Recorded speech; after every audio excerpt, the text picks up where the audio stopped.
One of the greatest benefits of identifying cognitive distortions is actually they help you regulate emotionally. Now, emotional regulation is key to psychological health. It's key to feeling good about things. If you're able to regulate emotionally, you don't get as anxious, or if you tend towards depression, you can get out of the depression quicker. And research has tied an ability to emotionally regulate to happiness. And then you've probably heard a lot of talk about cognitive distortions and how they help you change your thinking patterns. But I want to elaborate on something I don't hear many people talk about, which is that what cognitive distortions do for you is they actually give you an ability and a chance and an insight in order to emotionally regulate. So, to talk about this, I'd like to quickly review the CBT cycle, the cognitive behavioral therapy cycle, which is that how you think impacts how you feel impacts how you behave, but also how you behave impacts how you think, and how you behave impacts how you feel. And we all are very aware that how we feel impacts how we think and behave. It's all interconnected, right? So I'm going to break this cycle out a little further into the physical part of feelings and then the emotional part of feelings, because those are also related.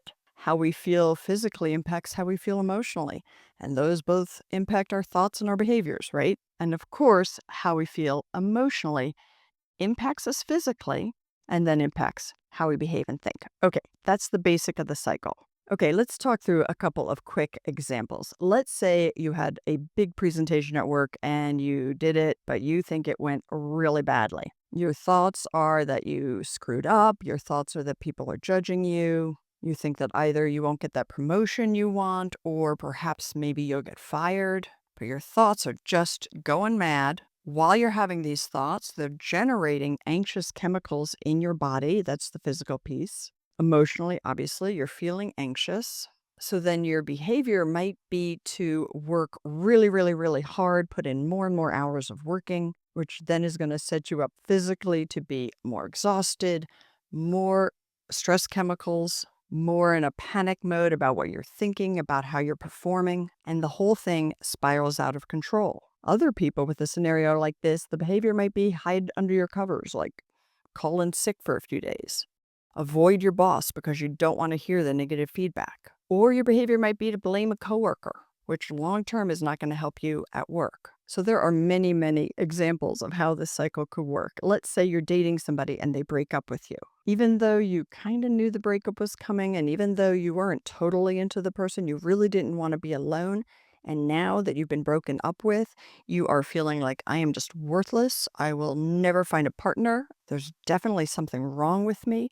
And you get more and more depressed. And as you get more depressed, your self-blame gets worse. You might ruminate even more about what you did wrong in the past, or you might catastrophize and project into the future.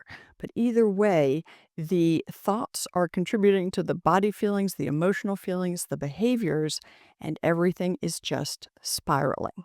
Now, for some people, this cycle can actually start with a physical or an emotional feeling, but let's take a physical feeling where somebody has a particular pain in their body, and then that contributes to a thought of, oh, I have something wrong with me. I better go to the doctor, or I better get on the internet and begin to look something up. And then as I go and I look stuff up, I get more and more anxious. So this cycle doesn't really start or end with thoughts. It really can start anywhere, and it kind of never ends until you begin to intervene. So the basis of cognitive behavioral therapy is that in order to intervene, you'll need to change how you think or how you behave. It's very difficult to directly change how we feel.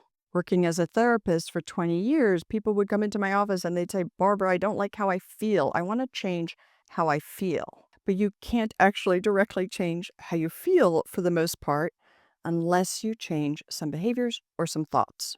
So identifying cognitive distortions is an intervention at the level of thought where you pause and think through, is this a cognitive distortion? So I'm going to show it here in the cycle, but you can see that the minute that you pause and think, Oh, is this a cognitive distortion? You've broken that cycle.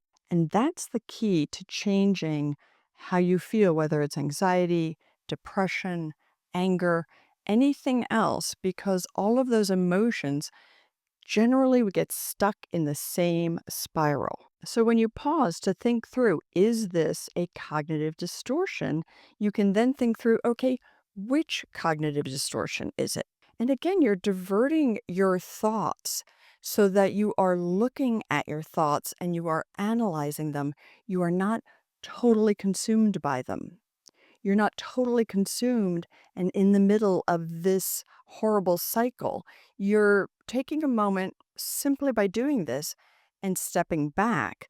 So that is already emotional regulation, that simple move of stepping back, but there's more. And you're stepping back to analyze. So if you then think through, okay, which cognitive distortion is it? And you identify which one it is. Let's take that work example. Okay, I'm catastrophizing. So from this one presentation that didn't go great, you immediately are like, you're going to the point where you're already fired.